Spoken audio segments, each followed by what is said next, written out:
بسم الله الرحمن الرحیم. اعتقاد به مهدویت، به وجود مقدس مهدی موعود ارواحنا فدا، امید را در دلها زنده می کند. هیچ وقت انسانی که معتقد به این اصل است ناامید نمی شود. چه غم دیوار امت را که دارد چون تو پشتیبان، چه باک از موج بحر آن را که باشد نوح کشتیبان. البته دریا طوفان دارد، گاهی هراس‌های بزرگ دارد،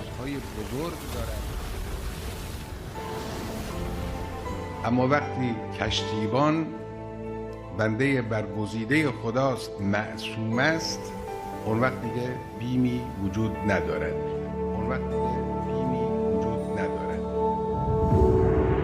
انسان‌های مایوس بدیهی است که هیچ حرکتی هم در راه اصلاح نمی‌توانند انجام بدن.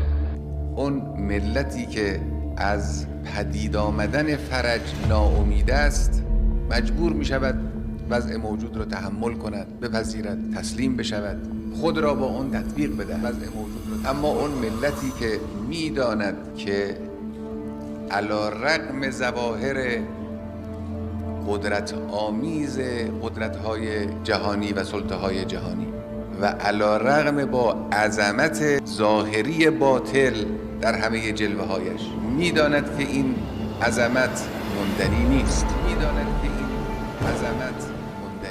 این چنین ملتی در دلش جوانه‌های امید سبز می‌شود.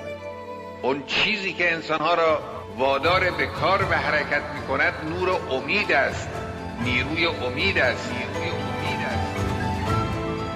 حقیقتاً روحیه انتظار و روحیه ارتباط با ولی عصر ارواحنا فدا و منتظر ظهور بودن، منتظر اون روز بودن، یکی از بزرگترین دریچه‌های فرج برای جامعه اسلامی است. خود این انتظار دریچه فرج است، امید بخش است، نیرو بخش است. از احساس بیهودگی، از نومیدی، از گیج و گمی نسبت به آینده جلوگیری میکنه. امید میده، خط میده.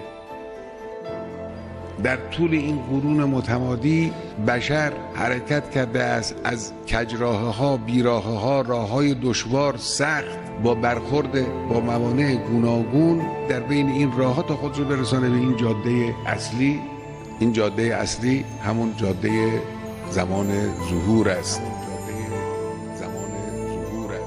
همون دنیای زمان ظهور است. حرکت از اونجا اصلا حرکت بشریت به یک معنا از اونجا شروع میشه. دنیای زمان ظهور است.